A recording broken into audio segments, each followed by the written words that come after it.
Ah. Le gros pull en laine, un petit thé aussi pour bien être bien confortable. Et puis je pense qu'on peut y aller et répondre un petit peu à vos questions. Salut à tous, c'est Dueling Gentleman et bienvenue dans cette vidéo FAQ.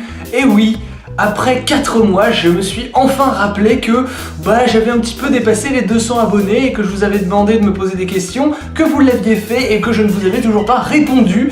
Et donc il est temps un petit peu que je répare ce préjudice et que donc je m'attaque un petit peu à la vingtaine. Je crois qu'il y avait 22 dans mon souvenir, il y a 22 questions que vous m'aviez posées donc lorsque j'avais dépassé les 200 abonnés. Et il est temps de s'y mettre.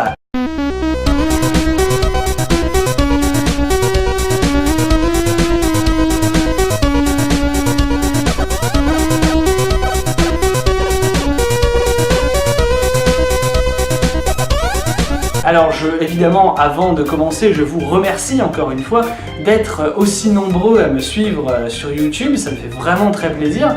Surtout que maintenant que ça fait 4 mois que je vous ai demandé de me poser des questions, on est maintenant passé au-dessus des 400 abonnés. On est à 408 là, au dernier recensement, donc c'est-à-dire 2 fois plus que ce que je suis censé fêter aujourd'hui, mais c'est pas grave, parce que je vous ai promis de répondre à vos questions et donc je vais y répondre quand même. Il est fort possible que la luminosité de la vidéo baisse au fur et à mesure que celle-ci progresse, étant donné qu'on est quand même un petit peu le soir. Le cas échéant, je fermerai les volets, j'allumerai la lumière, ce sera un petit peu plus cosy, ce sera un peu plus intime. Voilà. Allons-y, première question, ne perdons pas de temps. Alors, quand tu poses cette question, j'imagine que tu parles de la peluche Marisson que j'utilise de temps en temps dans mes vidéos. Non, je compte pas vraiment la remplacer. C'est un petit peu un personnage, un peu comme le personnage qui est tout le temps assis aux toilettes, là, avec sa voix un peu plus grave que la mienne, enfin, quand j'y pense. Voilà, ce sont 2 personnages que je fais intervenir de temps en temps, histoire d'avoir un petit peu quelqu'un avec qui dialoguer quand je sens que c'est un petit peu nécessaire dans mes vidéos. Et à part cette peluche là, je crois que j'ai pas grand chose. J'ai un Amiibo Pikachu maintenant depuis pas longtemps, ce qui me sert absolument à rien étant donné que je n'ai pas de Wii U, j'ai pas Smash Bros, j'ai rien du tout. C'est juste parce que voilà, il est joli, alors il sert à faire joli sur mon étagère là où je le mets. Donc peut-être que j'arriverai à lui trouver des lignes de dialogue aussi, mais il remplacera pas Marisson. Ce sera toujours... J'hésite à dire que Marisson est une mascotte de la chaîne parce que je m'en sers tellement peu souvent que... Non, c'est... Voilà, c'est juste un personnage que j'utilise comme ça de temps en temps, histoire de mettre un peu de rythme dans les vidéos et que ce soit pas tout le temps que moi qui parle, et quand j'ai besoin d'instaurer un dialogue aussi. Voilà. Ce que je regrette un peu, c'est que pour l'instant, j'ai pas vraiment donné de personnalité définie à ces, on va dire, ces personnages, ces 2 personnages qu'on voit de temps en temps. C'est juste, j'ai besoin de dialoguer avec un intello, paf, je dis que voilà, le personnage sur les toilettes, qui a toujours pas de nom officiel d'ailleurs, est un intello. J'ai pas besoin qu'il soit un intello, c'est pas un intello. J'ai besoin de ceci, j'ai besoin de telle personnalité. En fait, j'ai 2 choix, soit je le donne au gars sur les toilettes, soit je le donne à Marisson. Bon, maintenant j'ai un 3e choix. Peut-être que je vais devoir commencer à leur donner un petit peu une personnalité, mais si vous voulez, c'est plus des personnages pratiques que des véritables personnages. J'ai besoin que quelqu'un d'autre que moi dise une ligne, voilà, c'est à eux que je la refile, pardon. Donc est-ce que je vais remplacer Marisson? Non. Fort probablement que non, déjà parce que les peluches ça coûte vachement cher. Donc je vais essayer de rentabiliser celle-là avant de partir sur autre chose. Voilà.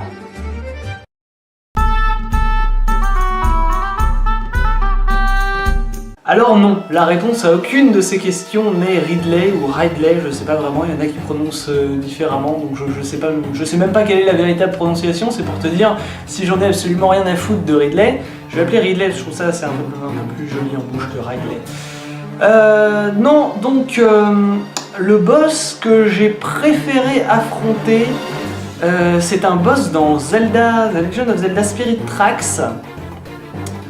Alors je me souviens absolument plus de son nom, mais je le retrouverai sûrement d'ici à ce que je fasse le montage, qui est le boss du Temple des Sables, qui est une sorte de tête de squelette avec en dessous ce qui doit potentiellement être une colonne vertébrale, mais quand même vachement déformée, qui crache des boulets de canon. Il faut utiliser la baguette des sables pour arrêter les boulets de canon et pour les lui renvoyer. Voilà, c'est l'un des boss que j'ai préféré affronter. Et sinon, en boss badass, le boss final encore de Zelda, enfin c'est des jeux avec un boss final, de toute façon ça sera forcément un jeu Zelda, parce que bah si, on peut dire que dans Pokémon il y a des boss finaux. Oui, c'est les champions de chaque arène, effectivement. Alors bon, allez, choisissons un boss badass de Pokémon, Cynthia, forcément, qui reste quand même le meilleur champion, enfin dans le cas présent, la meilleure championne de tous les temps, c'est Cynthia, évidemment. Voilà. Alors, non, pas spécialement, non, parce que je trouve que le Nuzlocke Challenge, c'est la manière la plus fun de jouer à Pokémon. Enfin, en tout cas de diffuser du Pokémon sur internet, donc je vois pas vraiment pourquoi est-ce que je me forcerais à faire un style de vidéo par rapport à Pokémon moins fun. Ça me correspondrait pas vraiment. Par contre, il est fort possible que d'ici pas longtemps, vous voyez des vidéos qui ont rien à voir avec Pokémon, toujours dans l'idée du jeu vidéo, mais par contre qui sont pas du tout, j'arrive à parler, qui sont pas du tout Pokémon, parce que j'ai dans l'idée de me détacher un petit peu de Pokémon. Je ne suis pas que un Poké-tuber, à la base je suis même pas un YouTuber qui fait du gaming. Je me suis mis dans le gaming pour faire des vidéos entre mes vidéos qui sont pas du gaming, juste pour que vous ayez du contenu un peu plus fréquemment. Et au final maintenant je ne fais plus que ça et ça me saoule un peu. Il faudrait vraiment que je trouve un concept d'émission que je puisse porter comme ça assez régulièrement, parce que ça me saoule un peu. Je ne veux pas faire que du gaming sur internet. Je trouve que c'est pas assez original et il me faudrait vraiment un truc à moi, une patte personnelle. Déjà, je vais commencer par me désolidariser de la franchise Pokémon en jouant à autre chose, donc vous aurez d'autres let's play que du Pokémon. Je ne vous dis pas quoi encore, mais je vais lancer l'émission bientôt. Ça se concrétise. Il me manque plus que le temps en fait pour tourner le pilote, et vous verrez un petit peu de quoi ça s'agit. Et puis après, dans un deuxième temps, il va falloir que je me désolidarise du jeu vidéo. Alors je n'oublierai pas Pokémon et je n'oublierai pas le jeu vidéo. Je continuerai à faire des vidéos Pokémon, je continuerai à faire des vidéos sur le jeu vidéo, mais j'aimerais vraiment que mon image se détache un peu du poké gaming tout d'abord, puis du gaming même d'une manière générale, pour arriver à faire quelque chose d'autre, en gros, sans que ça vous choque. Alors je sais que je sors un petit peu ce que je veux, quand je veux, où je veux, et que c'est un petit peu à vous de vous adapter. Il n'empêche que depuis maintenant un peu plus d'1 an, je fais surtout des vidéos jeux vidéo, et que donc je suis un petit peu catalogué comme étant un youtubeur jeux vidéo. Et c'est pas vraiment ce que je voudrais être. Je suis plutôt un touche-à-tout qu'un youtubeur jeux vidéo. Il se trouve que le jeu vidéo c'est le plus pratique à faire, c'est ce que tu en 5 minutes t'as tout en place, tu commences à faire ta vidéo, t'as quasiment pas de montage à faire après, tu balances le truc et tu fais tomber ton amiibo Pikachu, enfin en tout cas tu le bouscules. Voilà, c'est le plus pratique, mais voilà, c'est pas le plus original. J'ai une idée de concept, mais alors là par contre il faut carrément que j'écrive un script et tout, ça va pas arriver dans les 2 semaines quoi, c'est en chantier. Donc voilà, non, je ne me mettrai pas à faire des nouveaux styles de jeux Pokémon parce que bah, justement j'essaye de me détacher de cette image, voilà. Alors, je pense que ça doit être le mot voilà. Juste le mot voilà tout seul, je pense que je le dis tellement souvent que limite ça peut être considéré comme une phrase. Sinon il y a une autre phrase que je dois dire à peu près aussi souvent que ma phrase d'intro, c'est ma phrase de fin, c'est salut à tous et à la fois prochaine. Mais c'est un petit peu de la triche, hein, donc voilà, c'est pas c'est pas la réponse que je vais donner. Voilà, voilà. Probablement, j'ai pas le souvenir d'en avoir mangé, mais peut-être que ma mamie m'en a fait quand j'étais petit et que je m'en souviens pas. Y a pas de raison que j'aime pas ça, j'aime bien la tarte et j'aime bien les mirabelles, donc la tarte à la mirabelle, théoriquement, je devrais bien aimer. Cela dit, j'aime bien la tarte et j'aime bien les pommes, mais j'aime pas trop la tarte aux pommes, donc voilà, c'est pas obligé. Cela dit, ce que j'aime pas dans la tarte aux pommes, c'est la pâte. Grosso modo, même d'une manière générale, je n'aime pas la pâte feuilletée. Je trouve que ça a un goût trop cartonné et trop... Enfin, ça a pas de goût en fait. Et ça a une texture bizarre. Donc ça dépend. Si ta tarte à la mirabelle a une pâte feuilletée, en fait il y a de grandes chances que je l'aime pas. Mais si elle est en pâte brisée, alors là, il n'y a pas de souci. Tu peux me la faire, il n'y a pas de problème, je la mangerai avec plaisir.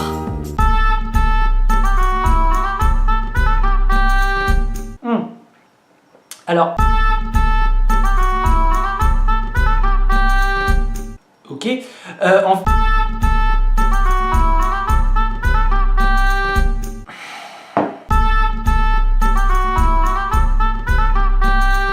Ça suffit! Stop! Ça suffit! Stop! On arrête! Suffit maintenant. Tu te tais. Merci bien.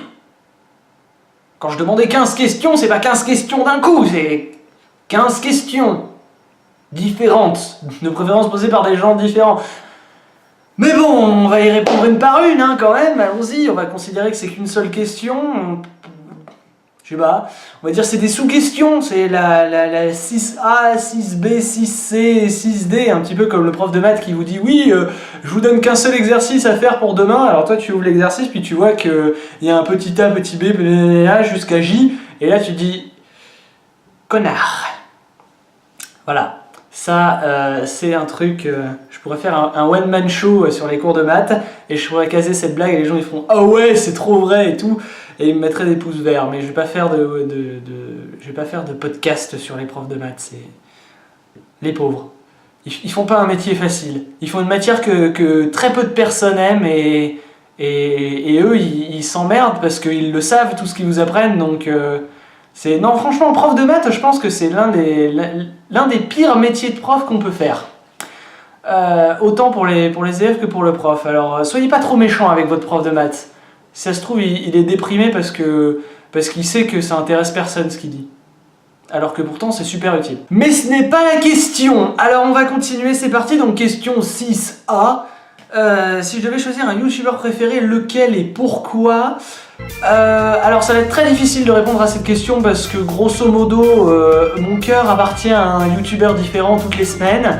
Je change un petit peu selon qui a sorti des vidéos, qui fait quoi. J'aime beaucoup la plume de beaucoup de personnes, c'est pour ça que je suis abonné à plus d'une centaine de chaînes, donc ce serait vraiment très difficile de trouver vraiment quelqu'un que je préfère parmi les autres, parce que justement j'aime beaucoup le fait qu'ils soient tous différents, et que du coup ils aient tous un style différent, et chacun leur propre plume.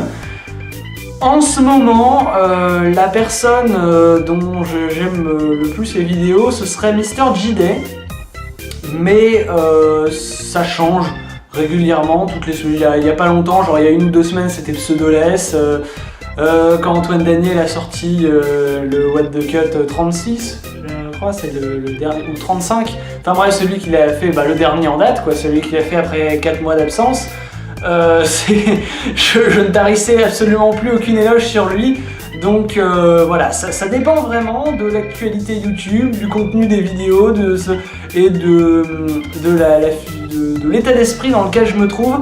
En ce moment, c'est MrJday. Il y a de fortes chances que dans 3 semaines, ce soit plus lui et quelqu'un d'autre. Le propre let's play que j'ai préféré tourner et que je continue d'aimer tourner parce qu'il n'est pas fini, c'est le let's play Light Platinum avec Last Avenger. Parce que mine de rien, le fait de ne pas être tout seul pour faire le commentaire, c'est vachement agréable. Surtout avec Last Avenger, on se complète bien, enfin je trouve personnellement. Donc voilà, on a perdu énormément de commentaires de nos épisodes. Donc il va falloir qu'on trouve une solution à ce problème. Il va falloir qu'on retourne du Light Platinum, ça va être un petit peu chiant. Mais franchement, quand on tourne des épisodes, je trouve ça très très fun et voilà. J'ai pas hâte que le jeu soit fini. Ou alors si, mais quand le jeu sera fini, il y a de fortes chances que j'en recommence un avec Last Avenger, un autre, je sais déjà lequel d'ailleurs. Donc voilà, c'est vraiment tourner avec Last Avenger, c'est un plaisir. Et c'est vraiment, voilà, à chaque fois qu'on se voit dans la vraie vie, on fait tiens, on tourne du LED Platinum, ouais, et on tourne du LED Platinum et c'est très drôle. Alors, quel est mon abonné préféré? Question super simple, hein, n'est-ce pas? C'est super facile d'y répondre. Cela dit, oui, en fait, c'est super facile d'y répondre, c'est The Yu-Gi-Oh 31. Pourquoi?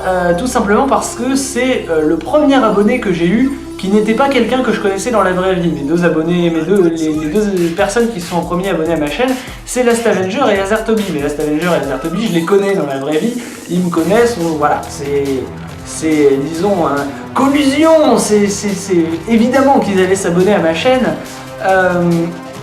Limite, ils l'ont pas fait pour mon talent et ils le faisaient juste parce que, voilà.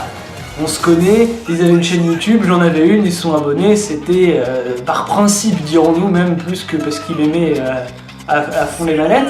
The Yu-Gi-Oh 31, c'est la première personne que je ne connaissais pas, ni d'Eve ni d'Adam, qui a décidé de s'abonner à ma chaîne parce qu'il m'aimait bien. Et donc, voilà, The Yu-Gi-Oh 31, merci. Ça me touche, ça m'a beaucoup touché, mon troisième abonné, que ce soit vraiment quelqu'un qui s'abonnait parce qu'il aimait ce que je faisais. Et puis du coup après ça a été le premier d'une longue liste. Mais bon, voilà, les premiers sont forcément les chouchous. Donc voilà, désolé, vous pouvez pas... C'est vraiment, il n'y a aucune concurrence. Vous ne pouvez pas devenir mon abonné préféré autrement qu'en remontant le temps et en vous abonnant à ma chaîne avant lui, quoi. Donc ouais. Concurrence déloyale. Mon chocolat préféré, je mange pas énormément de chocolat, pour tout vous avouer. Chocolat au lait avec des éclats de noisettes. Voilà. Je pense que celui-là c'est mon préféré. Mais je vais pas faire comme les gens qui disent ouais, vous pouvez m'acheter avec du chocolat à noisettes. Si vous me proposez ça, je suis prêt à faire n'importe quoi. Que dalle. Si vous me proposez ça, je le mangerai. Et voilà, c'est tout. Non, ouais. Par exemple, à Pâques, je mets énormément de temps pour finir mes chocolats. Il m'est arrivé de commencer à déballer mon calendrier de l'Avent alors que j'avais encore des chocolats que j'avais ramassés à Pâques dans ma boîte à chocolat. Voilà. Je sais pas si vous voyez du coup un petit peu le délire, c'est... ouais. Je ne déteste pas le chocolat, c'est juste qu'il m'indiffère profondément. Et mon jeu Pokémon préféré, Pokémon Blanche 2. Voilà. Parce que je pense que c'est l'un des jeux Pokémon les plus évolués qui a été fait à ce jour. Alors, Megaman, j'aime bien. Si oui, est-ce que j'y joue? Non. J'aime beaucoup le principe de Megaman, c'est-à-dire cette idée de t'apprendre à jouer sans te mettre de tutoriel, sans te mettre de boîte de dialogue, sans te mettre de cinématique qui te montre quelqu'un d'autre faire exactement ce que toi tu vas faire juste après. C'est vraiment apprendre à jouer en regardant l'environnement, en apprenant avec les codes du jeu vidéo. C'est vraiment un talent qui est très très rare et très très appréciable. C'est pour ça que du coup j'aime beaucoup le principe de Megaman. Après, c'est un jeu où tu cours, tu tires, tu sautes. Pas forcément dans cet ordre d'ailleurs, tu cours, tu sautes et tu tires. Mais voilà, c'est pas vraiment mon style de jeu, donc moi-même je n'y joue pas. Et j'ai jamais regardé de let's play ou quoi que ce soit, du coup je suis très très inculte sur l'univers de Megaman. Last Avenger a dit qu'un jour il aimerait bien jouer au jeu Megaman. À chaque fois qu'on parle de Megaman, ce qui est bizarrement plus fréquent qu'on ne croit, à chaque fois qu'on parle de Megaman, Last Avenger finit par dire il faut que je joue à Megaman un jour dans ma vie parce que c'est quand même la base pour la culture, tout ça. Alors par contre ce que je ne sais pas c'est s'il vous fera partager cette expérience, donc s'il jouera à Megaman en tant que let's play sur sa chaîne ou s'il le jouera pour lui, mais allez le voir, peut-être si vous voulez vraiment voir quelqu'un jouer à Megaman, ce sera plus lui que moi en tout cas. Moi c'est pas mon style, mais j'aime beaucoup quand même. Alors, des combats abonnés, pourquoi pas, mais pas à travers Skype ou quelque chose comme ça. C'est-à-dire que quand je suis allé au Pokémon Day, j'ai croisé Minecraft Manplay, qui est donc abonné à ma chaîne, et on a fait un combat sur Pokémon Blanche ou Pokémon Blanche 2, je ne sais plus, Blanche 2 je crois. Enfin moi j'étais sur Blanche 2 et lui sur Noir 2 ou Blanche 2 aussi, je ne sais plus du tout. Toujours est-il qu'on a fait un combat et on l'a fait, voilà, et du coup on était vraiment en live, on échangeait, c'était sympa. Peut-être que je le mettrai en ligne, tiens, parce que dans mon souvenir je l'ai gardé en mémoire dans le machin, Magneto Versus, je crois que ça s'appelle. Donc peut-être que je le mettrai en ligne, pourquoi pas, je viens d'y penser, j'y avais même pas pensé à la base, mais pourquoi pas, je pourrais mettre ça en ligne. Je ferai pas des combats abonnés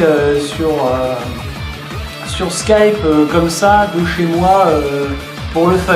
Si je fais des combats abonnés, c'est parce que je vous ai croisé en convention, et puis que voilà, on a sorti nos DS et qu'on s'est battu. Mais c'est vrai que je pourrais complètement la mettre en ligne. Cette question vient de déclencher en moi une idée. Je vais voir si je l'ai encore, si je ne l'ai pas remplacé, normalement non. Donc voilà, vous pourrez voir un combat, je ne vais pas dire, je ne dirai pas ce qui s'est passé dans ce combat, vous aurez la surprise. Ouais. Merci pour l'idée, mais non, sinon des combats à venir, je pense que c'est un combat Pokémon, je viens de me rendre compte. Pokémon ou Yu-Gi-Oh? Dans les deux cas la réponse est... Non, bah non, la réponse peut pas être la même. Si c'est Yu-Gi-Oh, c'est non jamais, même si on se croise en convention, parce que je vais pas en convention avec mes cartes Yu-Gi-Oh. Si c'est pour Pokémon, oui, mais seulement si on se croise en convention. Voilà. Oh, je sais pas, je dirais environ une douzaine. Une douzaine, ce serait pas mal, ouais, puis je finirais par 3 vidéos de gameplay. 12, ça me paraît bien. 10, ça me paraît pas assez. 15, ça me paraît trop. 12, ça me paraît vraiment être le juste milieu. Bon, une douzaine, c'est genre 11, 12, 13, quoi, par là. Bon, plus sérieusement, heureusement que la question a été posée après que j'ai sorti tous les épisodes En attendant une bis. Sinon, j'aurais été complètement incapable de répondre. En fait, ça dépend de combien de quelle quantité de contenu est révélé avant la sortie des jeux. S'il y a des trucs révélés, j'en fais une vidéo En attendant une bis. S'il n'y a rien, je ne peux rien faire. Donc après, c'est le genre d'émission qui est vraiment totalement dépendante de l'actualité et j'aurais été complètement incapable de prévoir 12 épisodes comme je l'ai fait là. Là, ça a été 12 épisodes parce que j'avais de quoi faire 12. Si j'avais eu de quoi faire 13, j'en aurais fait 13. Si j'avais eu de quoi en faire 15, j'en aurais fait 15. Si j'avais eu de quoi en faire 8, j'en aurais fait 8. C'est complètement dépendant de l'actualité et complètement imprévisible.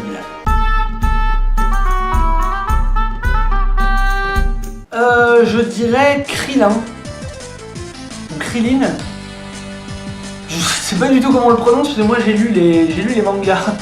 Donc au niveau prononciation je suis très mauvais. Je ne sais pas du tout, j'en sais rien. Je sais pas si on dit Krillin ou Krillin. Mais c'est lui quoi, voilà. T'as compris la blague?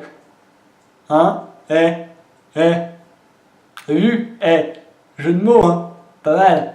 Pas mal. Pour répondre à la question, du coup, je dirais Ruby. Mais pas Ruby la pierre. Ruby le jeu. Les cartouches de jeu Pokémon Ruby.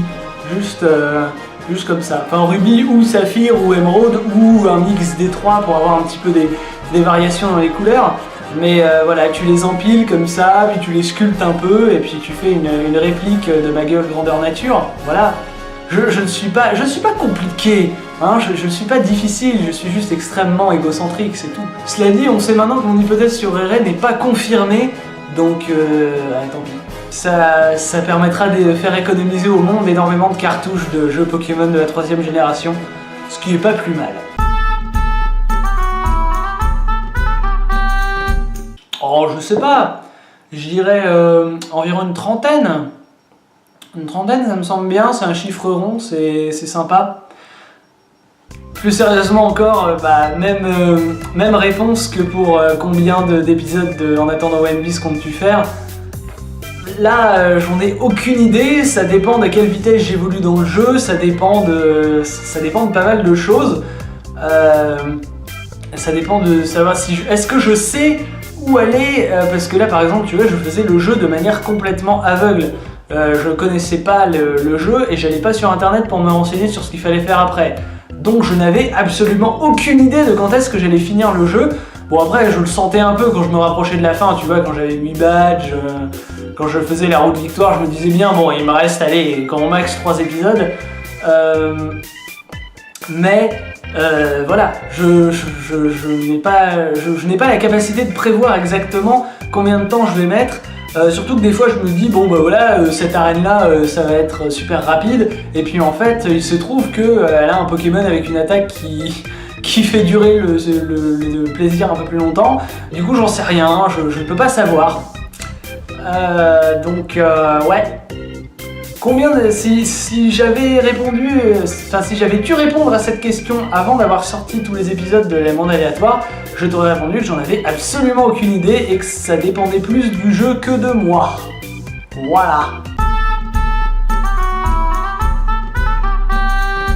Ah, un jeu que je veux voir sortir en 2015 et que j'attends beaucoup, c'est Syberia 3, qui est donc la suite de Syberia 2. Waouh, super.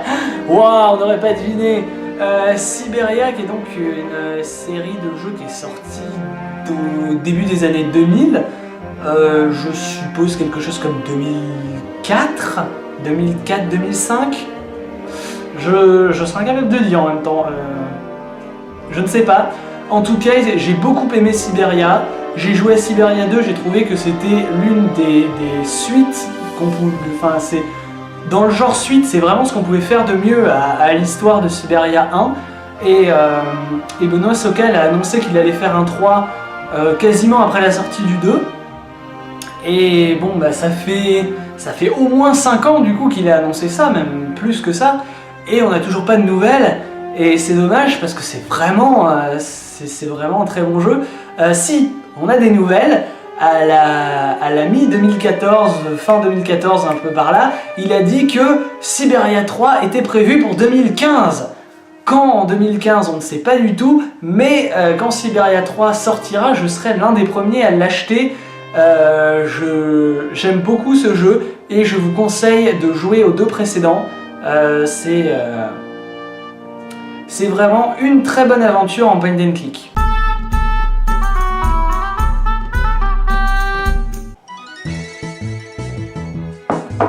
Alors, ce qui va motiver mon choix, c'est pas vraiment le fait que le Pokémon soit classe ou utile ou quoi que ce soit, c'est surtout les dimensions du Pokémon. Parce que bon, je vis pas non plus dans un palace, et si j'avais un Ronflex, j'aurais un petit peu quelques problèmes à savoir où le mettre. Donc le plus pratique, ce serait de taper dans des Pokémon assez petits. Par exemple, Marisson, bon là il n'est pas à l'échelle 1 sur 1, Marisson il fait 40 cm de haut, donc c'est parfaitement... on peut parfaitement le mettre quelque part ici, un peu plus haut, enfin pas plus haut que 50 cm de haut quoi par exemple, et puis pas trop large non plus de préférence. Un Pokémon qui serait bien, je pense, ce serait Lixie, parce que c'est un Pokémon que j'aime beaucoup, ses évolutions surtout, mais Lixie en lui-même, je le trouve très mignon et vraiment très sympa. Il tient dans un appartement, c'est un Pokémon électrique qui est un de mes types préférés, aucun problème. Donc voilà, ma réponse ce serait plutôt Lixie, et si c'est pas possible, Marisson. Ah, quel jeu Pokémon ai-je préféré de la première à la 7ème génération? J'ai déjà répondu à cette question, du coup je vais modifier un petit peu le truc. Quel jeu Pokémon est-ce que je préfère?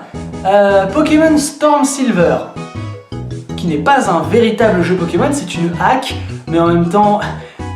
Attention, référence culturelle. Once you go hack, you can't go back. Qui est une référence à Once you go black, you can't go back, qui est une phrase populaire aux États-Unis qui dit en gros que une fois que les filles ont eu un petit copain noir, ben elles peuvent plus avoir un petit copain blanc parce que ben c'est mieux d'avoir un petit copain noir que d'avoir un copain blanc, enfin j'en sais rien, je n'ai pas vraiment compris l'idée, ou alors c'est parce qu'ils sont meilleurs au lit, j'en sais rien du tout, mais en tout cas il y a ce dicton, une fois que tu as tenté d'avoir un petit copain noir, tu ne peux plus avoir un copain blanc, donc once you go black you can't go back, et donc moi je transforme un peu le truc et je dis once you go hack you can't go back, qui est donc une fois que tu commences à jouer au hack de jeux Pokémon, bah tu peux plus jouer aux jeux normaux de Pokémon sans t'ennuyer un peu, parce que justement les jeux de Pokémon sont un peu trop casus à mon goût, et justement le fait de faire des jeux un petit peu plus compliqués, c'est vraiment très bien. Et donc Pokémon Storm Silver est une hack de Pokémon Soul Silver, avec donc un petit peu comme, enfin c'est l'équivalent de ce que Pokémon Rouge-Feu Omega est à Pokémon Rouge-Feu. C'est une hack où il y a exactement la même chose qui se passe dedans, mais les dresseurs ont tous des Pokémon beaucoup plus forts. Les Pokémon sauvages sont à des niveaux pas débiles, genre après 2 badges tu te retrouves pas à devoir affronter des Pokémon sauvages niveau 6, n'est-ce pas, la forêt après Écorcia, hein? N'est-ce pas? Donc voilà, Pokémon Storm Silver auquel j'ai pas joué, j'ai juste vu des let's play parce que c'est un jeu qui a pour émulateur Desmum, et Desmum il lag à mort chez moi, donc je ne peux pas. Quand je changerai mon ordinateur, on verra, mais je refuse de changer d'ordinateur tant que le système d'exploitation c'est Windows 8, parce que pour l'instant j'ai Windows 7 et ça me convient très bien, et j'ai vu Windows 8 à l'œuvre et non. Donc je ne peux pas cautionner ça, donc je vais attendre qu'il sorte Windows 10, et comme ça on verra. À ce moment-là je changerai d'ordinateur, et peut-être que là je finirai le Love Nuzlocke, peut-être que là j'aurai un processeur suffisamment puissant pour faire tourner des jeux Desmum, et à ce moment-là évidemment je jouerai à Storm Silver. Même si j'ai déjà joué à Pokémon Soul Silver, je rejouerai à Storm Silver quand même, ou à Shiny Gold, qui est donc la hack de Pokémon Heart Gold, peut-être juste pour changer un peu, mais voilà. L'idée est la même, de toute façon, à part 2-3 événements, c'est la même chose.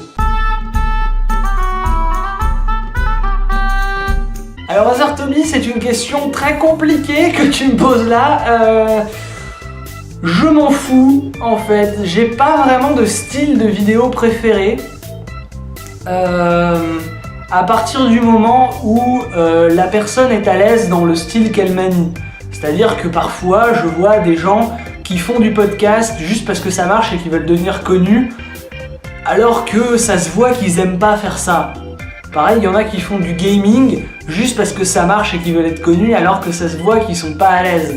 Et ça, même si j'aime beaucoup de let's players, j'aime beaucoup de podcasters, mais c'est pas parce que tu fais du podcast que tu vas me plaire. C'est pas parce que tu fais du SP que tu vas me plaire, c'est pas parce que tu fais un podcast audio que tu vas me plaire. C'est vraiment le contenu, la personnalité de la personne qui parle, le montage aussi un petit peu quand même, parce que je préfère quand même les vidéos qui sont un peu travaillées, mais à part ça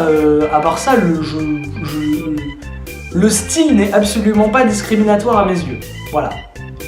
Si c'est ça la question, non. Tu peux faire un truc d'un style que tout le monde déteste et quand même t'en sortir très bien, et à ce moment-là, j'aimerais beaucoup.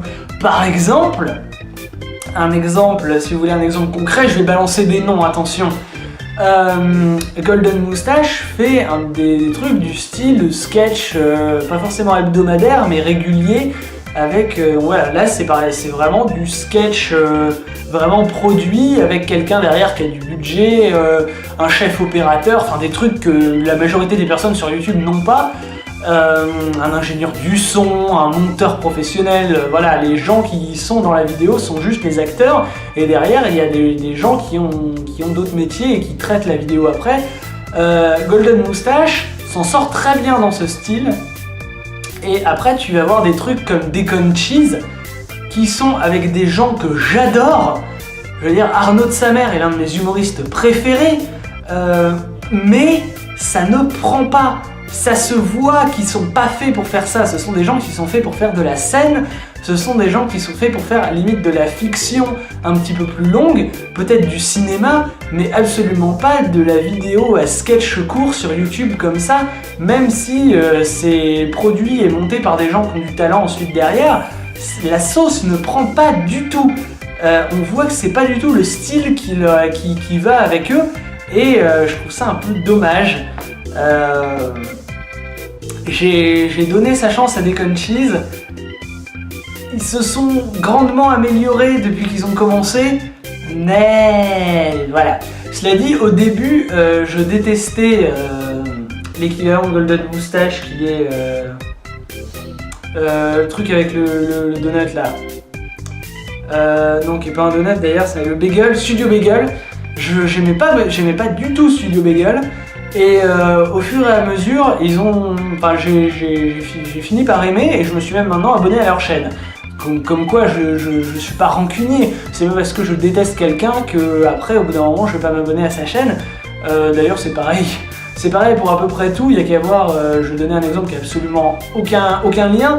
Le chanteur Pitbull, au début quand il chantait, je détestais ce qu'il faisait, et maintenant, en général, ces chansons finissent par être dans le top de mes chansons préférées de l'année, quoi. Voilà. Donc peut-être qu'un jour Deacon Cheese aura suffisamment de talent pour me plaire, mais c'est pas une question de talent, parce que les gens qui sont dans les vidéos ont du talent, ils l'ont démontré hors de YouTube. C'est juste que là, c'est juste pas eux, quoi. Pour donner un troisième exemple, Verino, qui est aussi un humoriste qui a du talent sur scène, il commence à faire des vidéos sur YouTube où il est sur scène, où il mélange en fait le podcast YouTube et le stand-up sur scène en même temps. Et le public qui vient le voir faire du stand-up sur scène, il le voit à la fin de son spectacle faire une vidéo podcast qu'il mettra ensuite sur YouTube. Ce qui est un concept super intéressant et dans lequel il est vachement à l'aise, et à partir du moment où il est à l'aise et qu'il aime ça, et ben du coup forcément j'achète et j'aime bien aussi. Donc voilà, c'est pas une question de style, c'est vraiment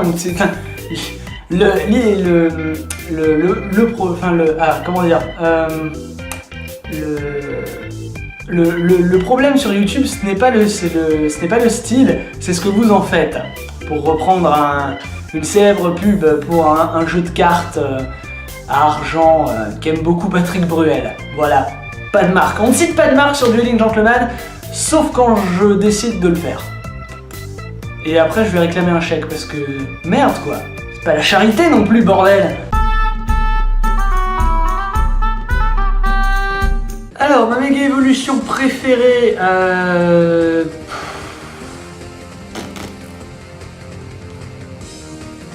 méga Lucario. Parce que Lucario étant un de mes Pokémon préférés, méga Lucario qui est très bon.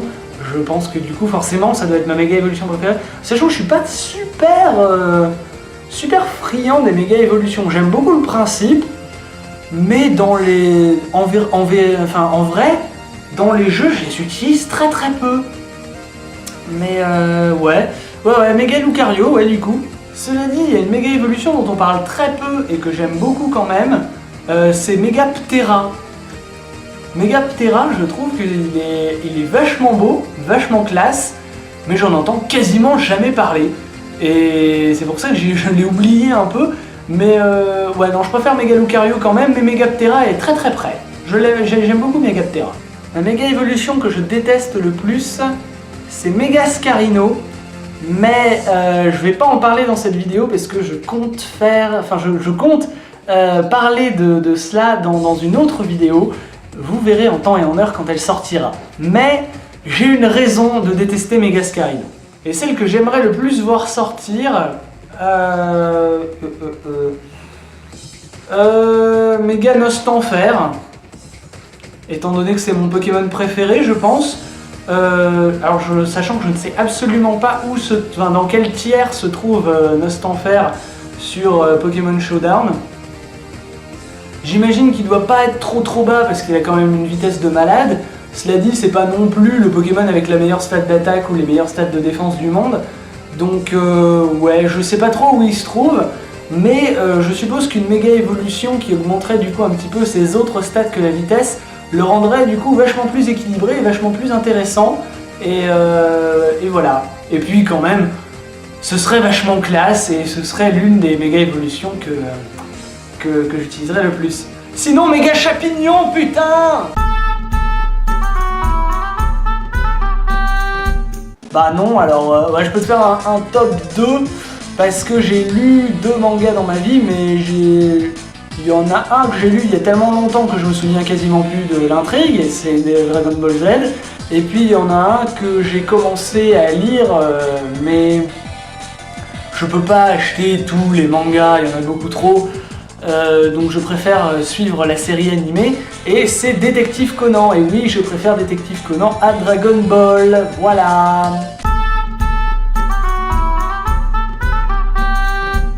C'est marrant, mais je suis quasiment certain d'avoir déjà répondu à cette question, posée par la même personne en plus. Et du coup je vais donner exactement la même réponse. C'est Krillin / Krillin, je sais pas comment on dit.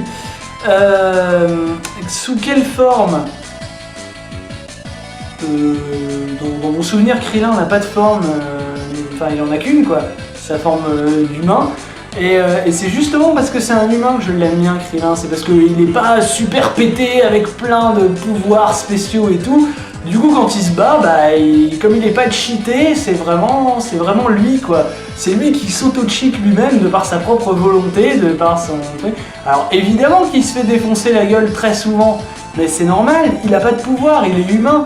Et c'est justement ça que j'aime beaucoup chez lui, c'est le fait que, malgré le fait qu'il ait un désavantage naturel sur ses ennemis, il y va quand même, rien à foutre. Je veux dire, Sangoku, ouais, pourquoi pas, mais à un moment donné, tu t'imagines bien que Sangoku, bon, il va se faire défoncer au début, et puis ensuite il va reprendre du courage, il va avoir une forme méga pétée supplémentaire, et puis il va attaquer, c'est limite un Digimon. Donc c'est pas le personnage le plus intéressant. Même mort, il a réussi à revenir à la vie, Rillette Banane Stromae.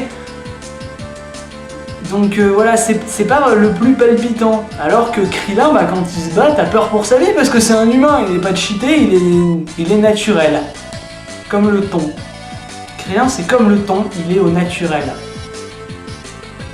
Dueling Gentleman 2015 copyright. Si vous l'utilisez, il faut me payer des droits d'auteur. Demain, je vais déposer la phrase à l'Office national de la propriété intellectuelle.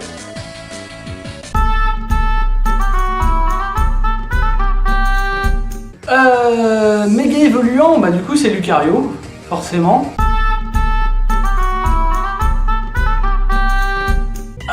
Écoute, ça dépend du contexte. Disons que si j'ai envie de faire réchauffer de la soupe pour manger, ce serait plutôt micro-ondes que dentifrice ou que croissant. Si c'est le matin pour tremper dans mon bol, c'est absolument pas un micro-ondes. Et puis si c'est pour me brosser les dents, un croissant c'est pas très efficace non plus. Donc ça dépend du contexte, mais sans contexte là, l'objet des trois, le plus utile c'est quand même le dentifrice. Parce qu'on peut se passer des deux autres, même si c'est quand même vachement dommage. Alors ma teal préférée, c'est la teal Lagla. Parce que y a beaucoup de... Non, je déconne. Non, ma team préférée du coup ce serait la team Galaxy.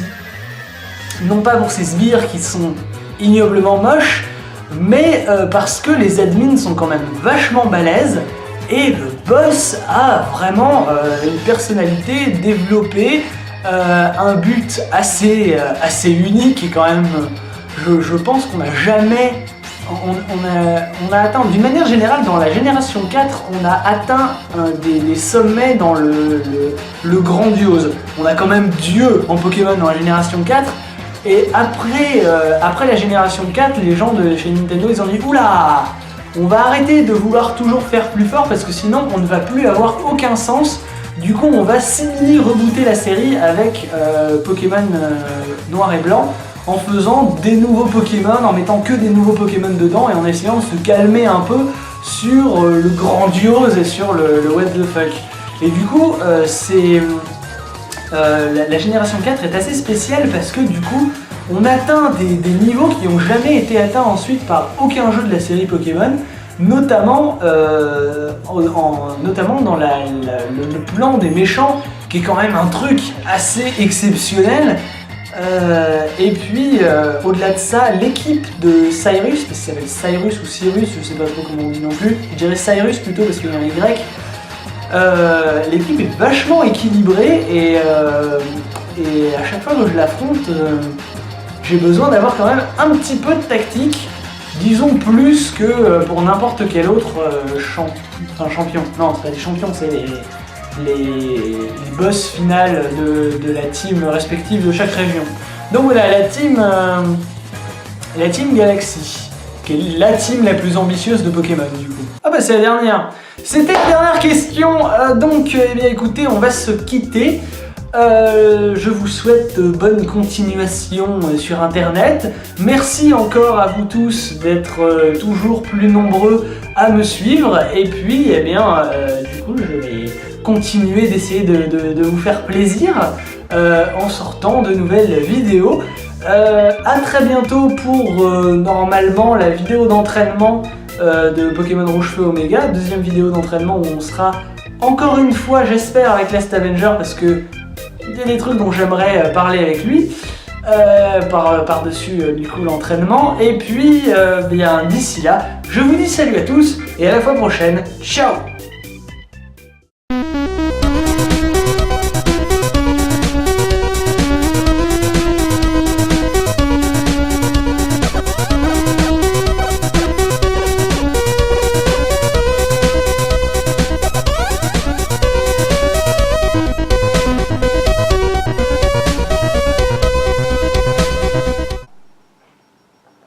Ce thé est complètement froid maintenant. C'est la preuve que faire 1 heure de rush, c'est beaucoup trop.